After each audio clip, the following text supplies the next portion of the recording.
नमस्कार, study sir में आप सभी का स्वागत है।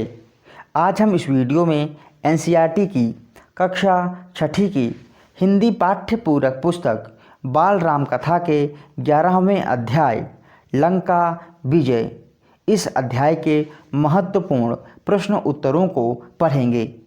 इस वीडियो के अंत में आप सभी से एक प्रश्न पूछा जाएगा जिसका उत्तर आप कमेंट बॉक्स में अपने नाम और अपने शहर के नाम के साथ दे सकते हैं।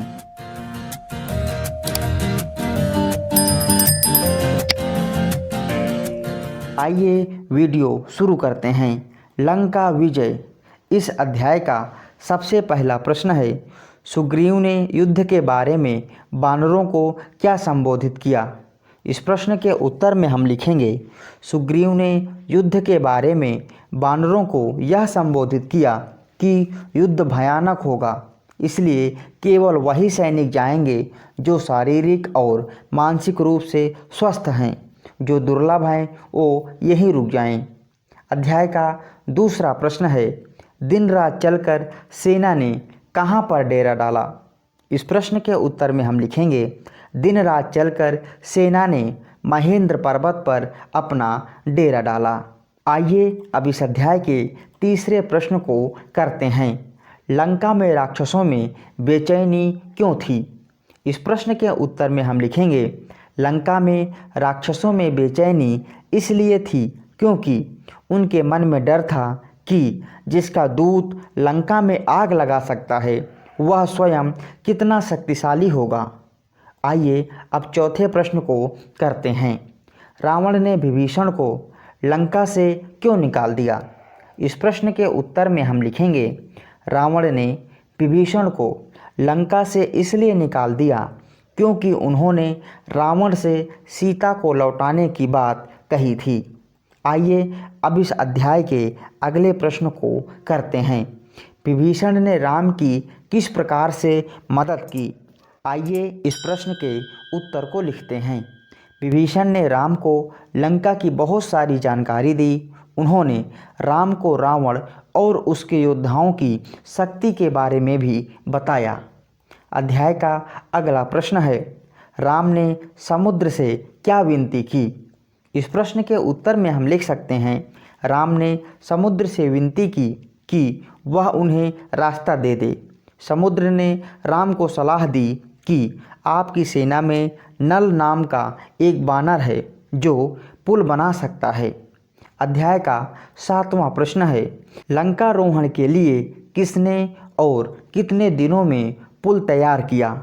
इस प्रश्न के उत्तर में हम लिखेंगे, राम की सेना के सामने समुद्र पार करने की बड़ी चुनौती थी।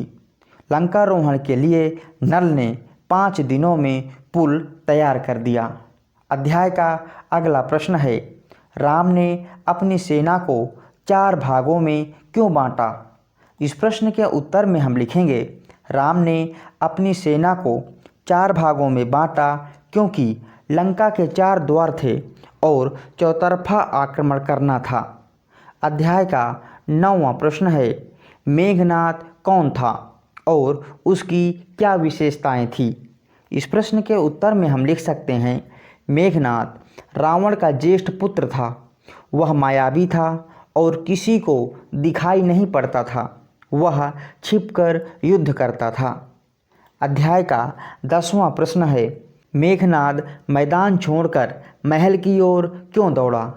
इस प्रश्न के उत्तर में हम लिखेंगे, मेघनाद के बाण लगने से राम और लक्ष्मण दोनों ही मूर्छित होकर गिर पड़े। मेघनाद ने राम और लक्ष्मण को मृत समझ लिया। इसकी सूचना रावण को देने के लिए वह महल की ओर दौड़ा। आइए अब अध्याय के 11वें प्रश्न को करते हैं, रावण के कौन कौन से महाबली युद्ध में मारे गए।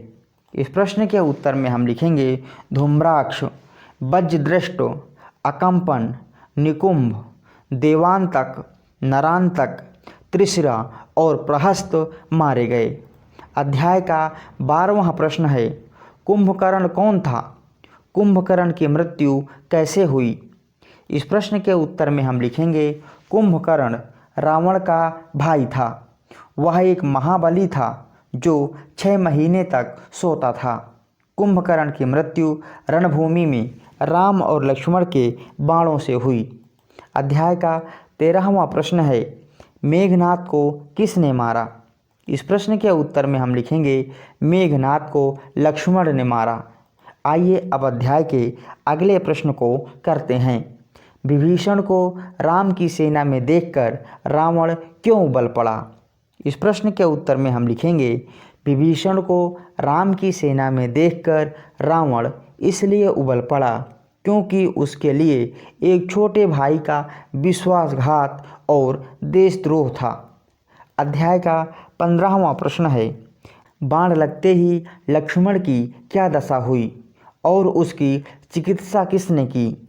इस प्रश्न के उत्तर में हम लिखेंगे, रावण का बाण लगते ही लक्ष्मण अचेत हो गए और गिर पड़े। उनकी चिकित्सा वैद्य सुखेन ने की। हनुमान संजीवनी बूटी लाए, तब लक्ष्मण की मूर्छा टूटी। आइए अब अध्याय के 16वें प्रश्न को करते हैं। रावण की मृत्यु कैसे हुई? इस प्रश्न के उत्तर में हम लिख सकते हैं, रावण की मृत्यु युद्ध में राम के बाणों से हुई। राम ने किससे विभीषण के राज्याभिषेक की तैयारी करने को कहा? इस प्रश्न के उत्तर में हम लिखेंगे, राम ने लक्ष्मण से विभीषण के राज्याभिषेक की तैयारी करने को कहा। रावण के बाद लंका का राजा विभीषण को बनाया गया। आइए अब अध्याय के आखिरी प्रश्न को करते हैं। इंद्र के सारथी का नाम क्या था? इस प्रश्न का उत्तर आप कमेंट बॉक्स में अपने नाम और अपने शहर के नाम के साथ दे सकते हैं। सही और जल्दी उत्तर देने वाले अभ्यर्थी का नाम हम अपनी आने वाली वीडियो में डिस्प्ले करेंगे। तो इस प्रकार लंका विजय इस अध्याय के सभी महत्वपूर्ण प्रश्न उत्तरों को पढ़ लिया है। आशा करता हूँ आप सभी को यह वीडियो पसंद आएगी। यदि अभी तक आपने हमारे चैनल को सब्सक्राइब नहीं किया है तो कृपया हमारे चैनल को सब्सक्राइब करें और हमारे चैनल के साथ बने रहें। वीडियो देखने के लिए बहुत बहुत धन्यवाद।